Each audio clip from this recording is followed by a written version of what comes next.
प्रणाम सभी लोगों को।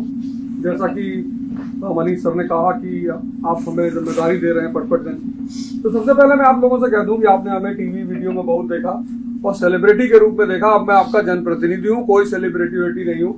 आपको जब भी मुझसे मिलना हो, जो भी मुझसे बात कहनी हो, आप एकदम खुलकर मुझसे कह सकते हैं। तो मैंने से बहुत सारे लोगों से जिससे मैं मिलता जा रहा हूं, तो जी मैंने आपको वीडियो में देखा, अब मैं आपके सामने हूं, अब वीडियो में देखने की कोई जरूरत नहीं है। दिल्ली में ही मेरे 7 आईएएस ऑफिसर हैं पिछले 25 साल की अपने शिक्षा कैरियर में। मगर अगर सिर्फ आईएएस ऑफिसरों को देखूं तो मेरे पास हिंदुस्तान में 1300 आईएएस ऑफिसर हैं, मतलब सिर्फ आईएएस ऑफिसर। बाकी तो आईआरएस और आईपीएस, इनकी तो मैंने कभी अपना वो गिनती ही नहीं की।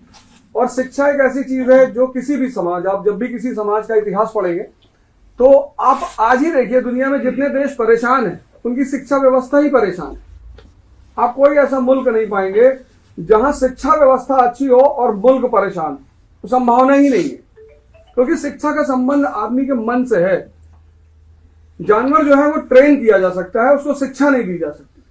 सिर्फ इंसान है जिसको शिक्षा दी जाती है, और शिक्षा का सिर्फ एक उद्देश्य होता है कि उसकी यहां की रोशनी को जला दिया जाए, कि वो उसको दिखाई पड़ने लगे कि सही क्या है और गलत क्या है। तो अगर हम इस कार्य को कर ले गए, जैसे कि 1947 में जब भारत पैदा हुआ तो सबने एक सपना देखा, और ऐसा नहीं कि ये देश पैदा हुआ तो ऐसे कोई देश नहीं था। 1787 में अमेरिका भी पैदा हुआ, हमसे बुरी हालत थी उसकी, 13 राज्य थे उसके पास, और सब झोपड़पट्टी स्लम एरिया, ये हालत थी 1787 में। लेकिन उन्होंने अपनी शिक्षा पर ध्यान दिया और 1945 में विश्व की शक्ति बन गए। और राजनीति में जो है वो जनता ही राजा होती है। मैं तो आपका प्रतिनिधि हूं।